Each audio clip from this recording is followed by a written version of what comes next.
I can do. Let me try to. Okay, great. Good. Great. We don't see you now. Okay, now? Okay. Yeah, we can see you here.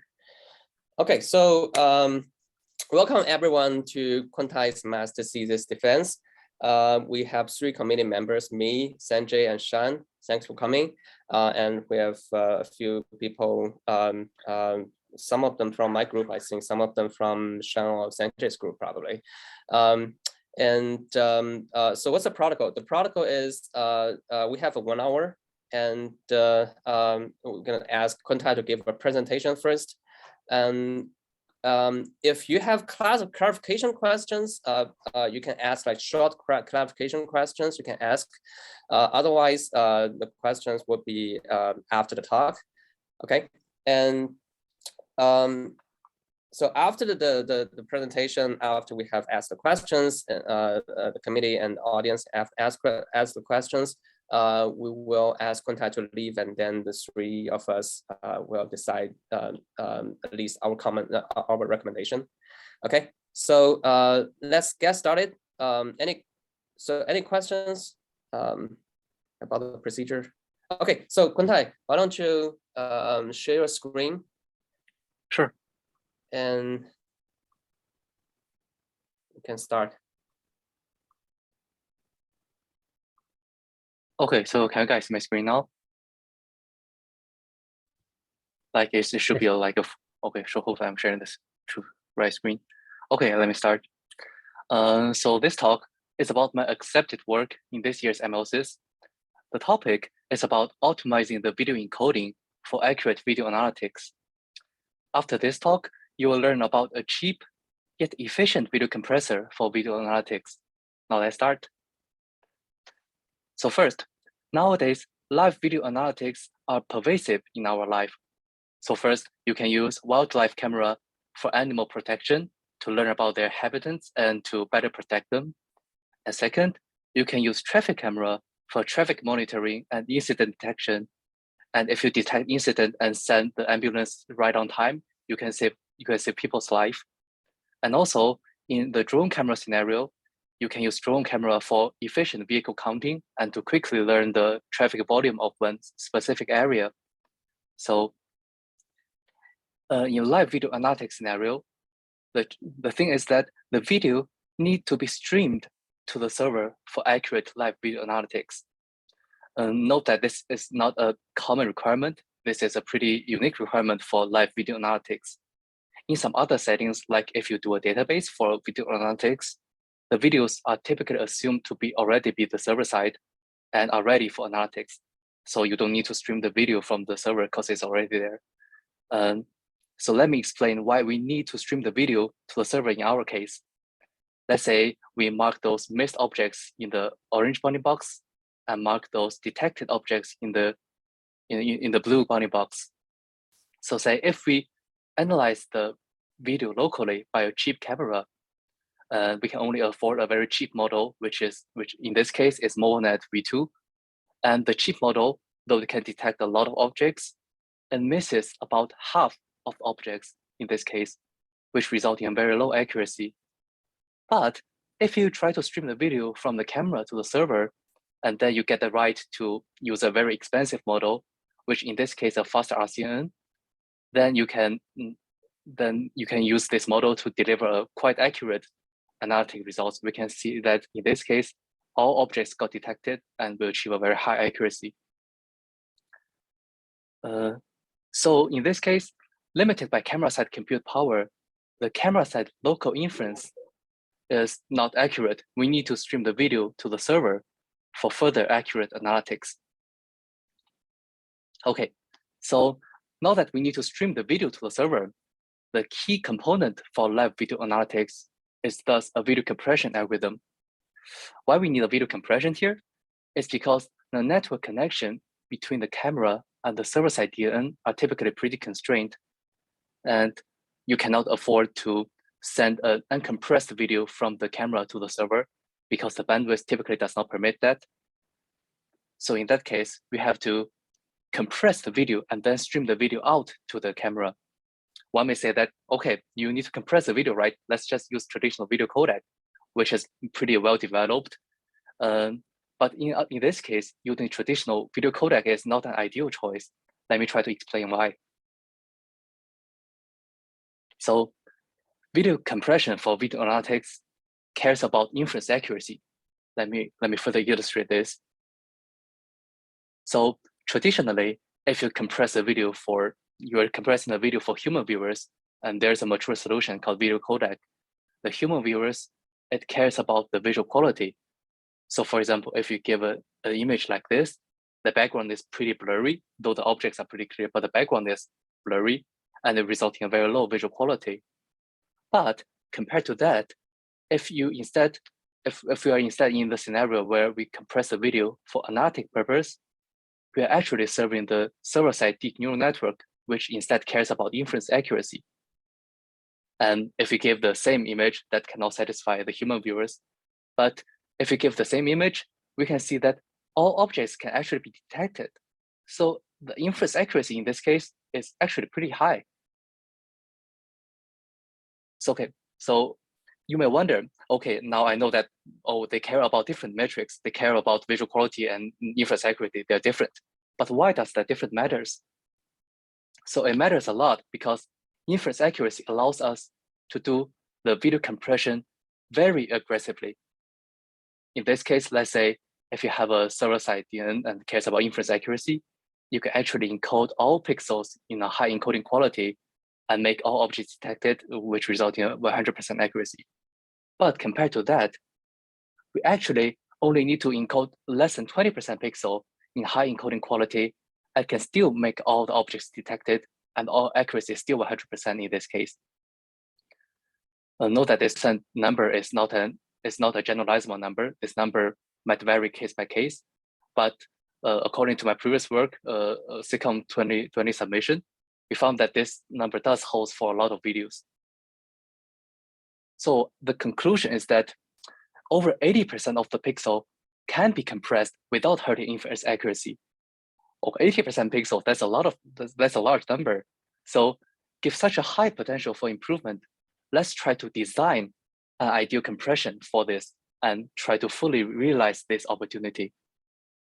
Okay, so let's design an ideal video compression for video analytics. We find there are 3 system-level metrics that are pretty important here. The first metric is high inference accuracy. So the inference accuracy here means that if we send the ideally compressed video through the network and do inference on it, the inference result should be pretty similar as if you're just sending the uncompressed video to the server and get the inference results.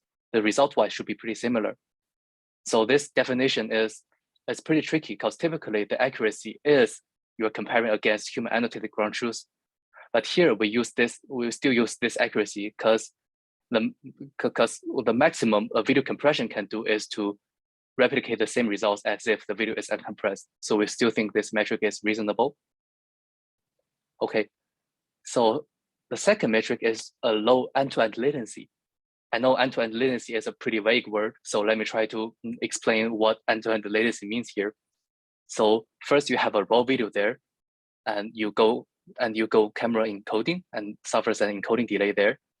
And then you try to stream the compressed video through the bandwidth constraint network and have a streaming delay there. And then we do decoding and doing inference and get inference results. So here, since the decoding and doing inference are performed at the server side, we assume that there's a negligible delay there. So we say the end-to-end delay is encoding delay plus streaming delay. Third, we say that the overhead at the camera side should be low. Concretely, it means that the encoding delay itself should be low even for a CPU-only camera. Because currently the cameras are mostly CPU equipped, they don't have a powerful GPU to support fancy computes. So that's why we assume this. But we found that these 3 requirements sounds pretty obvious, but none of the previous work achieves all 3 performance objectives. None of them. Hey, Why is it so? I have a quick clarifying question on some of these assumptions. Sure. So the setup is really good. What assumptions are you making about parallel processing? Because in this example that you have object detection, it sort of operates frame by frame, right? Yes. And where are the results delivered? Are you allowed, if you had multiple servers, if you had multiple GPUs, are you allowed to use them? Like I guess what is because like latency is complicated when you have parallel processing. Are you assuming that everything is processed in sort of one sequence over here? At the server side, we're assuming everything is processed in parallel. So the delay will be just of decoding and inference on one frame. Okay. It's a constant, yeah. Okay, good. So it's opposite. Okay, perfect. Thanks. Okay. So we can see that previous work does not achieve these three performance criteria. Why is it so hard? Yeah, because these three requirements is pretty obvious and it's just three requirements. Why can't previous work achieve that? The difficulty is actually a pretty tricky one. It's because there's a functionality placement problem. Concretely, it's really hard to decide where should we determine how the video should be compressed. Let me explain why. So it's because the camera hosts the video content and the server hosts the deep neural network. But to compress the video ideally, you have to have the knowledge of both the video content and both the DNN to identify where the objects are and try to compress it optimally. So if we compress the video by the camera only, then we need to guess what the server-side DNN needs. And with such a limited CPU-only camera, little camera. But if we ask for server-side help, we inevitably need to communicate between them for several times to finish the encoding, and that will make the whole encoding process pretty long and pretty tedious. That's really difficult to choose. Let's see some examples of how previous work makes this choice. So the first type of previous work is using cheap camera side heuristics to decide how to compress the video. Let's see an example here. Say we have a video content there, and then we process it through a cheap heuristics. It will result in compressed video.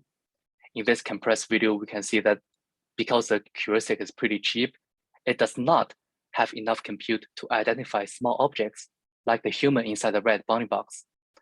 And then we stream this imperfect compressed video through the network and do decoding and inference, get some inference results. We can see that one person, which is not detected in this case, I labeled it in a red bounding box, which result in a low accuracy in this case. So cheap camera side heuristics will result in a low accuracy.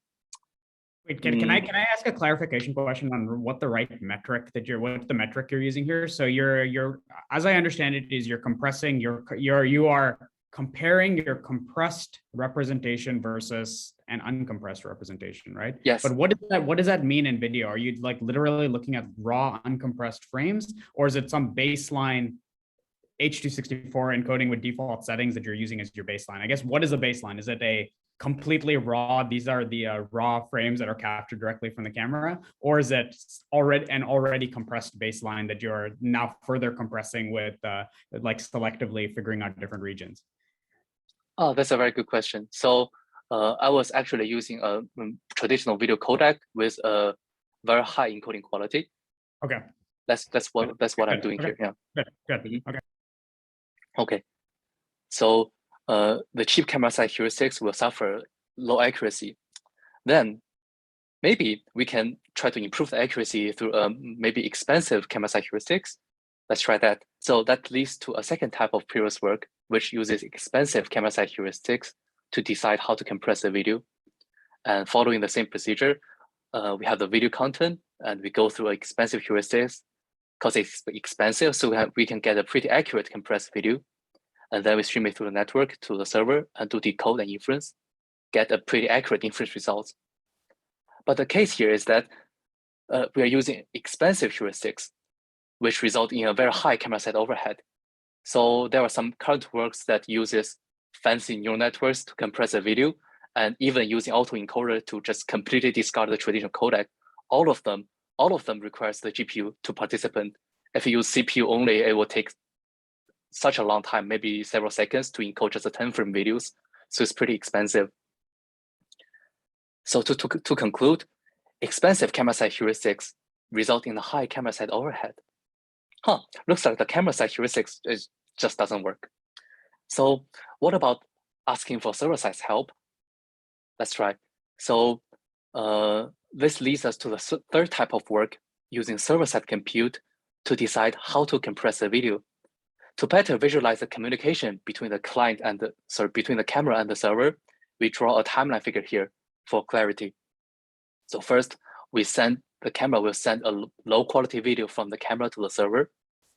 The server will then run DNN to try to analyze the video, and then it will return the regions that require high encoding quality back to the camera. The camera will then take these regions and re-encode those regions in high quality, and then it will combine the previous low quality video and re-encode the video together, do inference, and get high accuracy. So the thing here is that I actually need to send each frame twice. I need to send each frame twice, so it will suffer a very high delay there, because you're communicating with the camera and server multiple times. This is more obvious when the network delay is very high. So to conclude, this approach, the server-driven video compression, results in a very high delay. Let's make a quick summary of previous works. So it seems that the previous works is difficult to achieve all three performance objectives, which is high inference accuracy, low end-to-end delay, and low camera side overhead. The first type of work, expensive camera side heuristics, suffers high camera side overhead. And the second type of work, cheap camera side heuristics, suffers low inference accuracy. And the third type of work, server-based compression, suffers a high end-to-end delay. So how can we achieve the three performance objectives simultaneously?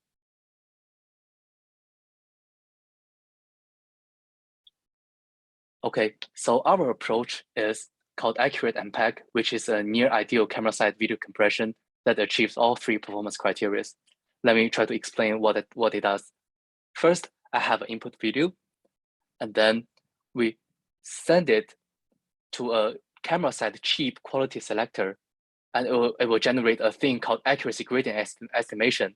Accuracy gradient here, it's a metric we defined by ourselves, which measures how much will the accuracy change if we change a specific pixel value a little bit. So if we have this metric, then if we change the pixel value by a little bit, if the accuracy change is high, then this pixel is really important. We may need to encode it in high quality. But instead, if the accuracy change, it doesn't change if we change the pixel, then we can see that we only need to encode those pixels in low quality. Based on this intuition, we then pick the regions with high quality estimation, with high accuracy gradient estimation. We can get a proper quality assignment here, which in this case will highlight those cars and those people there. We mark those high quality regions by brown and those low quality regions by gray. Okay, then and now we have this quality assignment. We can encode and stream the video to the server. So this algorithm we're using. So it's basically a cheap, to summarize, it's just a cheap quality selector at the camera. Wait, what? It's just a cheap. Why do I claim that it's such a simple pipeline? It's near ideal because it's just a cheap quality selector, just cheap camera side heuristics. It's just previous work. Why is it really fancy about it? So let me try to explain why this cheap algorithm will work. So let's first explain that though the pipeline here looks simple, it can achieve three performance objectives. So first, since it's a cheap quality selector, it can have a very low encoding delay and a low camera side overhead. Because it's cheap, so it can run pretty fast, which resulting in low encoding delay, and it's cheap, so it has a low overhead. And the key here is that the accuracy gradient, where the quality selector are trying to estimate, that metric itself guarantees low streaming delay and high accuracy. So if the estimation is pretty good, then we can actually mathematically prove that it can achieve a low streaming delay and high accuracy under certain assumptions. So it's basically, if the cheap quality selector can learn a fancy metric, then it can achieve a very good performance. So the question comes at, but why? why can such a cheap quality selector learn such a powerful, complicated, like pretty powerful and pretty complicated, pretty seemingly very difficult to learn thing, accuracy gradient? We have 3 reasons to try to explain that. Let me try. So let's first make an analogy here. So the thing we are doing here, which is a quality assignment, is actually pretty similar to another task called semantic segmentation. So let me try to visualize it by an example. So say you have an input video there, and then the quality assignment will look like the left figure, which highlights the human and highlights the cars with high encoding quality, and all other things in low encoding quality. We mark those high quality regions in brown and low quality regions in gray. Similarly, we can see there's another example, semantic segmentation, which we mark the human pixel. Sorry, semantic segmentation is a task that will label each pixel with a class label there. So here we label the human pixels in brown, the car pixels in purple, and the gray for the background.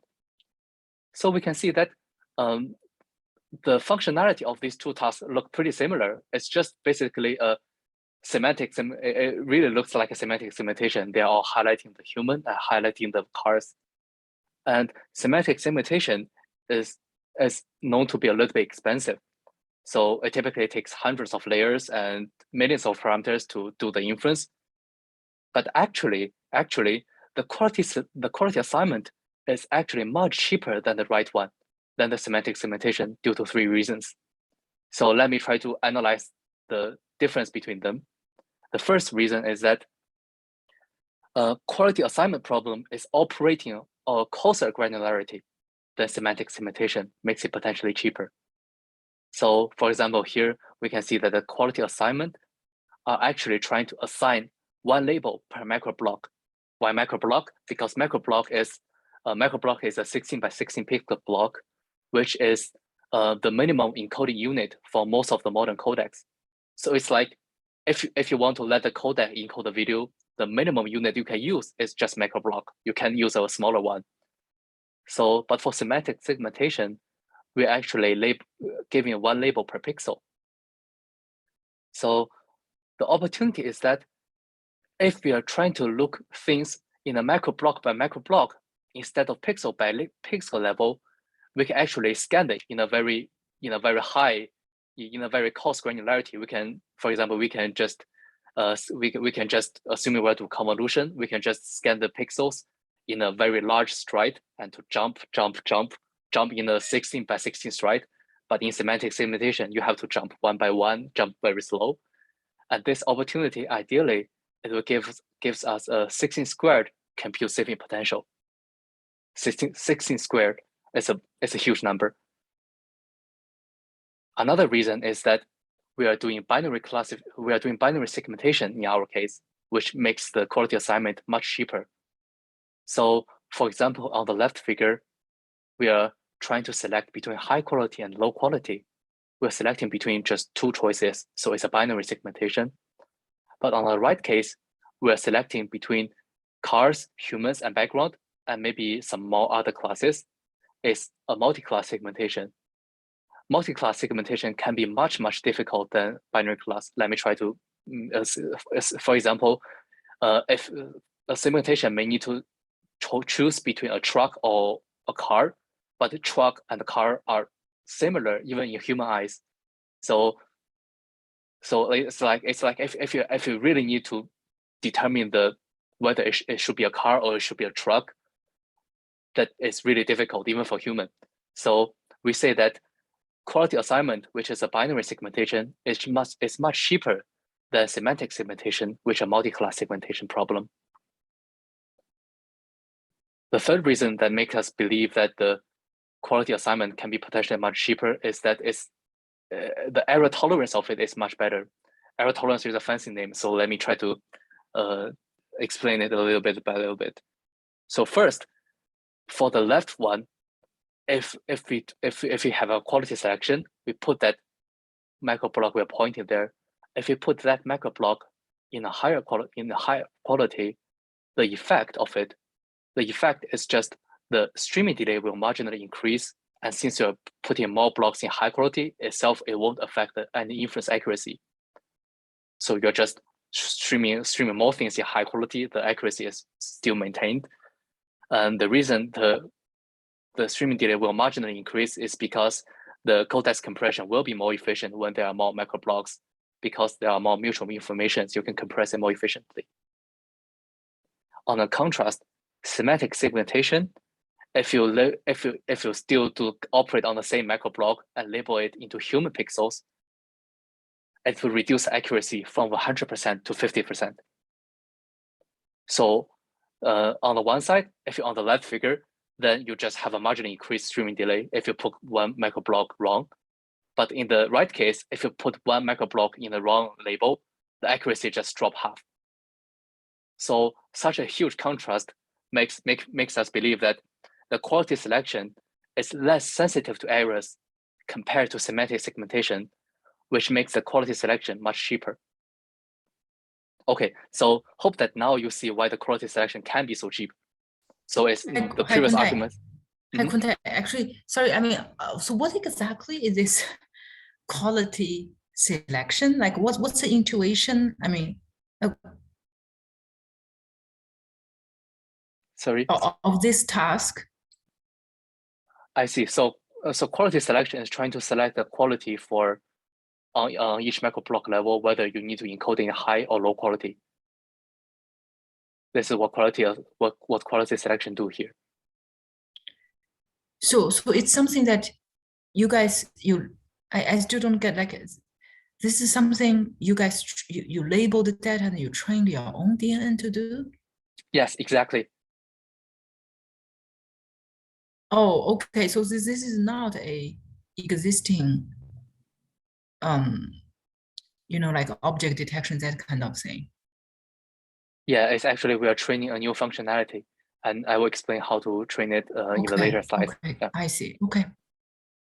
Yeah, sorry for the. So Kuntai, quick question. Now, just like I think Sean's question triggered some thoughts here, and I think it'd be good to just get the intuition on it. When you say quality with video, there are multiple things. There's resolution and there's bitrate. All right. So what are you guys actually talking about when you talk about quality? We're actually talking about a specific parameter called quantization parameter, which controls how many bits you use to encode a fixed size or region. H.264 bitrate. Perfect. Okay, good. Yeah. Okay. So it's just bitrate. I don't change the resolution. Okay. So now we know that this task can be cheaper. Now let's try to train a neural network that can do that. So we first use a cheap model architecture to train such a quality selector. The architecture here is that we first feed the input video through a MobileNet SSD feature extractor. The reason we use MobileNet SSD is because it's a common and successful and very cheap feature extractor with high energy efficiency and is widely deployed on mobile devices and it achieves a very good performance. Then we have these features, and then we append 3 convolutions afterward and plus a softmax layer to deliver the output. So to conclude this model, sorry, if we build the model this way, it actually consumes just 12 GFLOPS compute, which is 3x cheaper than even a cheap neural network, which just 18 layers. So effectively, it's just about a 5th layer neural network. So that's pretty cheap. Hopefully, you get a sense of it. And yeah, the model here can be very cheap. Then we train this quality selector. We then train it. I actually started the training process based on the server-side DNN. So let's see a conventional way of training it. This way is a commonly deployed training paradigm in computer vision community. So first, they take the input image through the quality selector and get a quality selection there, and then based on this quality selection, it encode the image and feed it through the server-side DNN, and get accuracy there. So then it will update the selector based on this accuracy metric on each training images and on each training iterations. So the issue is that we have to assess the server-side DNN on every training iteration, on every training sample. So it's like while you're training, you are constantly running the server-side DNN, which is a pretty expensive one. So just to give a number, if you run this training like this, you may probably spend maybe half a day to train a neural, to train just such a cheap model, which is pretty not tolerable. So the question here is that, is it possible for us to train the quality selector without running such a complicated DNN? It's doable. So the key here is to train the quality selector instead of trying to assess the final accuracy. We just train it through what we call accuracy gradient. We don't need to know the specific definition of this metric. Here, we just need to know that this is something like a ground truth labeling. We're trying to label the ground truth of quality assignment through accuracy gradient and then train it. So in our training, we will feed the input image through a quality selector and get a quality assignment. And then we compare it to our ground truth accuracy gradient, and then we get a similarity score. Based on this score, we can update the selector and train it very fast. So are you going to go through the details later about what exactly the accuracy gradient is? I actually have a backup slides on it. So okay. I think good. We'll talk about it at the end then. Okay. Okay, sorry. So basically you're saying to some extent, it's like you don't need to manually do this. The ground truth does not require your manual label, right? Essentially, it's like you have this more complicated thing that actually produces the ground truth. Yes. I see. So it's like you don't really need to manually label. It's like any image that you have, you can automatically just add it into your training set. Yeah, Is that so right? it's like, yeah, exactly. So it's like we can automatically label all the data, and then after labeling in the training time, we can just train it according to the label. Okay. And then is this specific to like what particular things you want to detect? Like for example, this quality assignment, like because the example that you show us is all about this car thing, right? So imagine it's a different context. And like I don't know, for example, maybe this is a camera in the classroom, and somehow I want to detect. Actually, I don't know. Like suppose it's not about. Suppose there's a particular scenario that what I care about is not. Okay, for example, suppose now I care about. Okay, I have a camera at home. I want to monitor how my pet is doing. Does the quality assignment, this thing, your training result, will that be able to apply to any kind of image? I would say that we need to retrain it if you're instead doing another task. So for example, yeah. So is it like this depend on the type of input image that you feed into it? I would say it typically depends on the type of DNN you're serving. So if you're serving a car detection or DNN, then you may need to highlight those cars. And if you are serving a human detection DNN, you may need to highlight those humans, things like that. Okay. So after we label the ground truth and train it, the training time can be reduced to about 1 hour. And yeah, it's 1 hour. It's still a little bit long. So another trick we use to further speed up the training is that we use the training set downsampling technique. So for example, we have a training set there. The training set is the same with the server-side DNN with the 10x downsampling. The reason is that our quality selector, the original training set is using to train the server-side DNN, a huge model, and our model is just a tiny model. So we can just use much less training samples and achieve and that's already enough for us to deliver a very good model there. Okay, so I think here, this is the last slide before the expand result. Is there anything not clear here? If not, I will just dive into the expand part.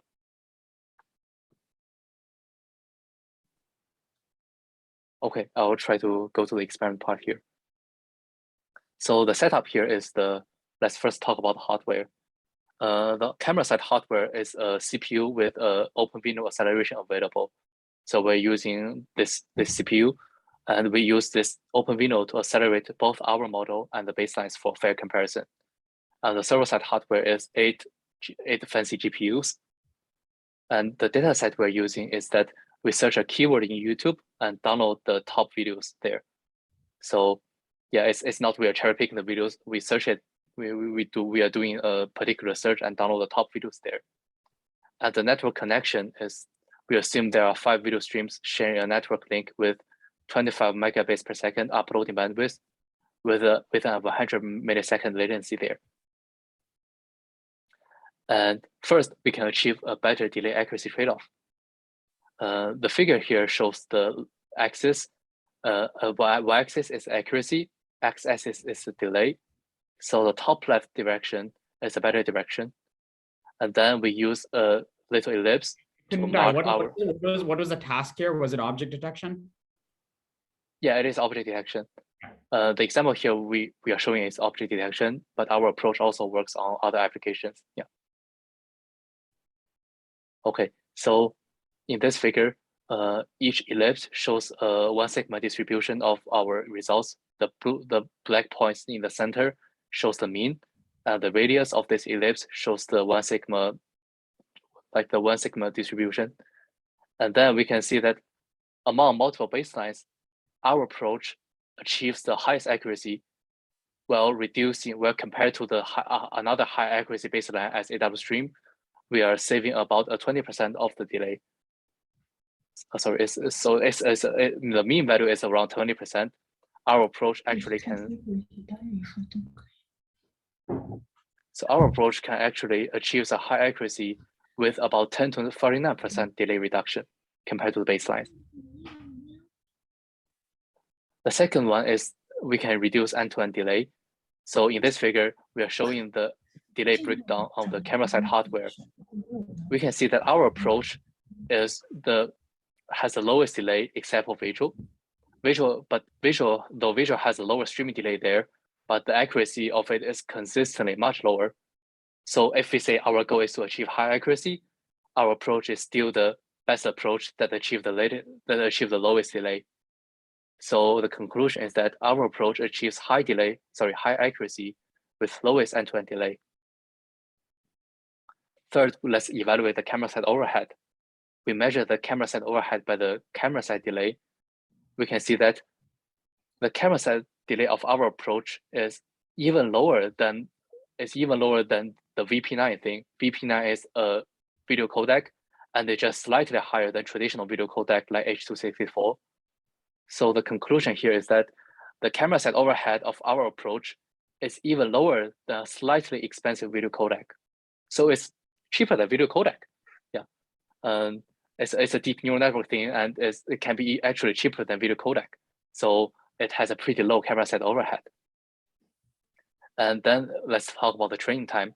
A quick question about this result. So how, like the series of results, how sensitive is this to the exact bandwidth constraint? Like, for example, if we make the pike bigger, is your approach still like, is the trade-off still the same, or is it like, or do the other approaches seem to benefit because they ship more information? Actually, we have a figure of it of the delay under varying bandwidth constraint in the paper, and our approach, if our approach is the only one that achieves the high accuracy and the lowest delay.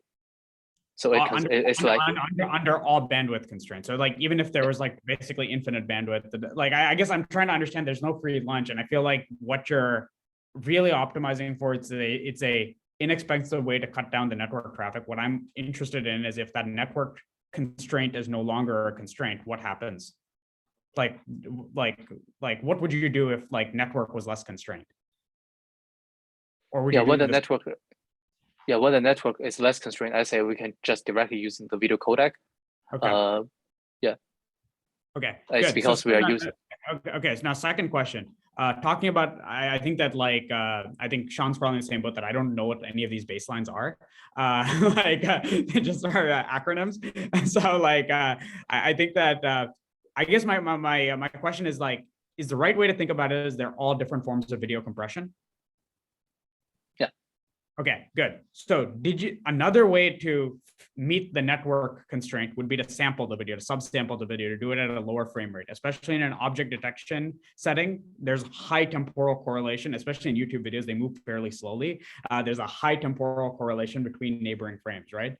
You could temporally sample the video and then do an exact thing. Have you thought about what a sampling-based baseline would look like? There's a recent trial on this, which is called Reducto in this figure. Okay. That is exactly doing the temporal sampling. Good. Yeah. Okay, good. Perfect. Good. Yeah. Okay. Good. So let's talk about how long should we take to train our model. So the conventional training takes 8 hours, and ours training take about 1 hour. And if you apply the dataset downsampling, it can be trained within 8 minutes. So in conclusion, our training optimization saves about 60x training time. The model can be trained within just 8 minutes on an 8 GPU server. And here are some future works. I see the time is already there. So the future work is that first we can encode the video with multiple levels, multiple quality levels. It makes sense because the background, we need a level there, and easy to detect objects, we need another level there. And those difficult to detect objects, we need yet another level there. So there ideally should be 3 levels. That's one thing. And second thing is just as what Sanjay mentioned, we can compress the video temporally using this similar approach. Yeah. And to conclude, our approach can achieve high accuracy, low end-to-end delay, and low camera side overhead, 3 metrics simultaneously. And the key concept here is we have a thing called accuracy gradient that try to describe how inference accuracy will change if we change the pixel. And performance-wise, we achieve higher accuracy with a high detection, and our camera side overhead is low, and our model can be trained pretty quick. So, and here is two citations I make, and these two are like my papers, one in SIGCOMM 2020 and one in this year's MLSys. That's all my presentation. Do you guys have any questions here? Okay, first of all, let's give a round of applause, the virtual ones. thanks, Kuntai. So let's, yeah, that's the classic trickling. Right. So let's start with the Q&A. I think the committee members will start first. I probably have asked you enough questions over the last couple of years. So, so Sean and Sanjay, why don't you start with your questions, and then we can ask audience for if they have questions. John, do you want to go first, because I have detailed questions? Maybe you can ask some questions. You can go first. I'll trade off a round robin. Yeah, we can do round robin. Yeah.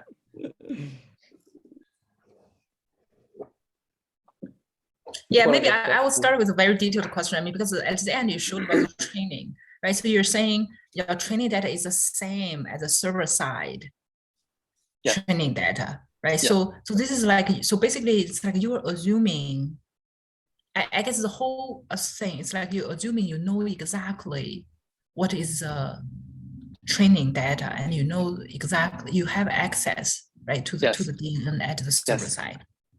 Okay, and then I'm just curious, like, does it really have to, because I would assume, right, the server side DNN probably use a huge training data potentially.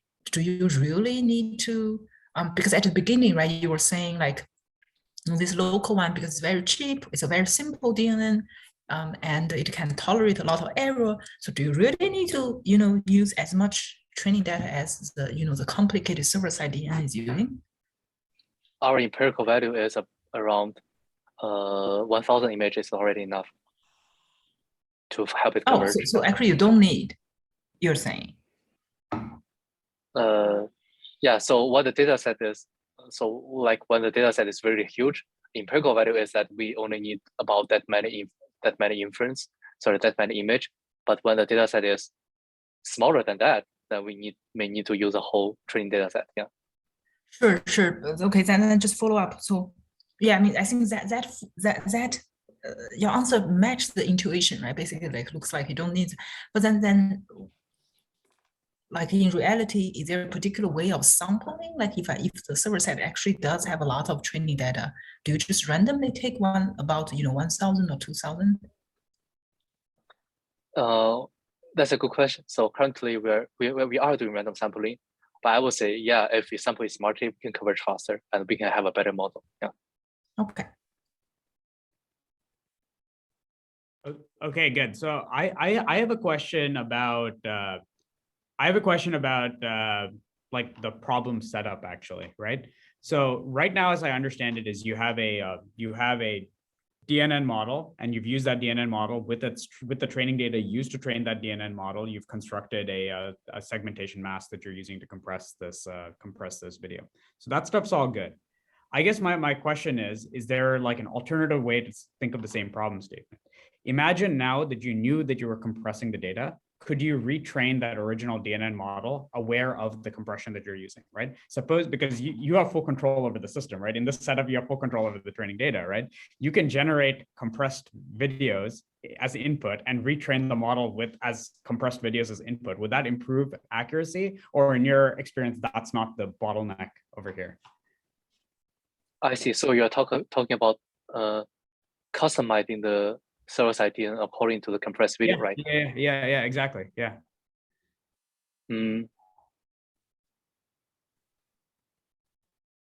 I would say that approach will help, but since there are some, since if you're encoding the video in a very low quality, even some objects human cannot recognize it.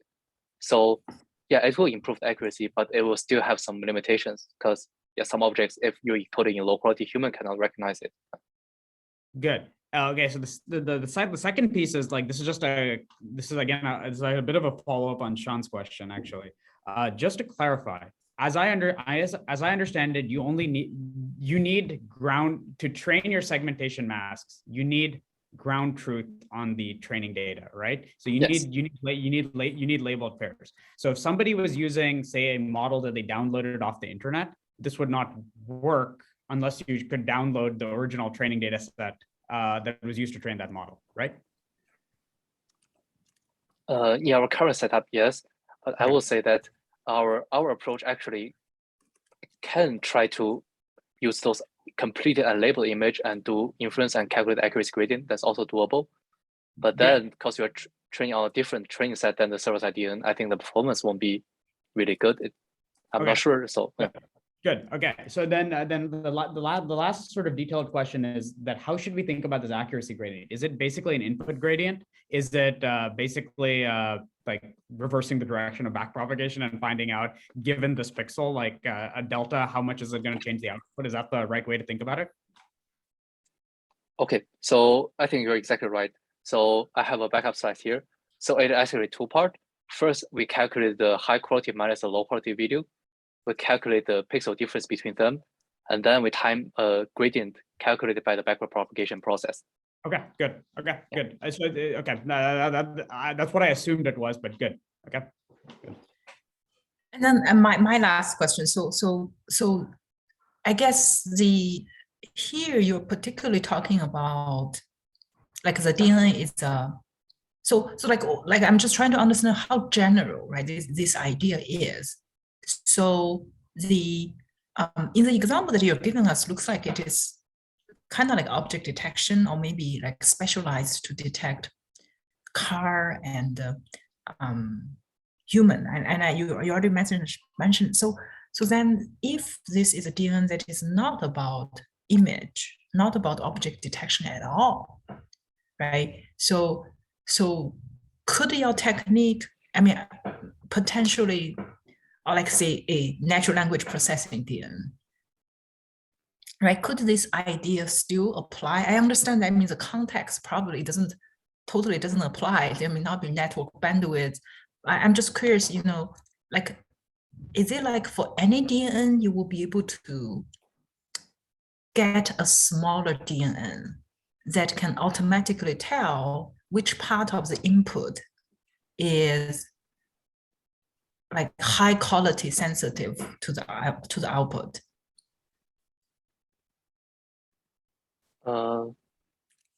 That's a very good question. So, my answer to that is that it really depends on the specific knob you're looking where you're trying to do that thing. So if you're looking for a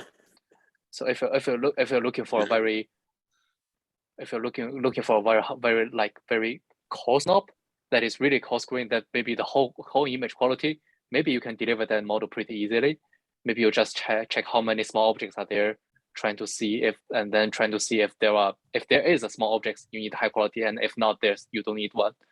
But if you're trying to narrow down to each pixel, then it's really difficult. So I would say that it depends on the specific format of that knob, and my general experience is that it's not doable for any kind of knobs. We have to have some quality. We have to have some property to help us. Yeah.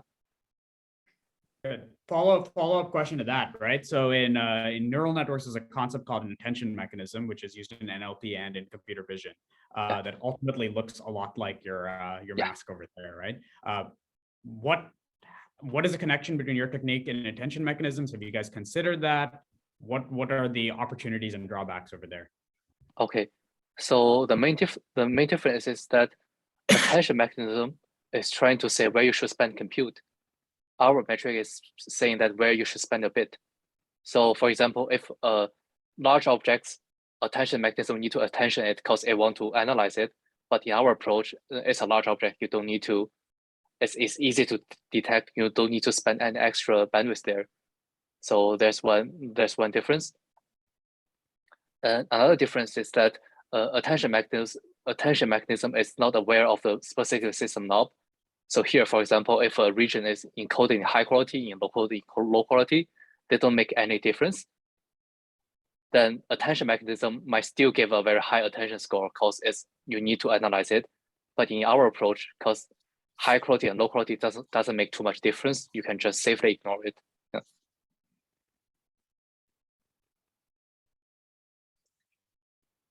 Okay, do you want to do one more round robin?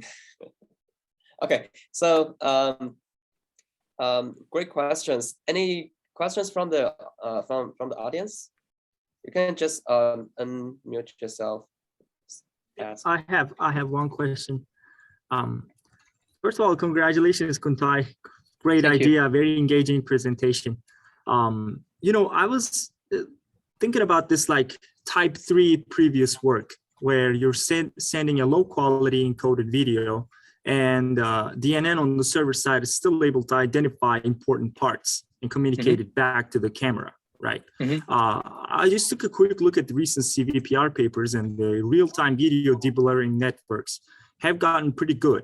So can you just like on the server side, after you detect these important areas, cut out the rest of the image and do some deblurring inference on these areas? Do you think that would decode it enough for accurate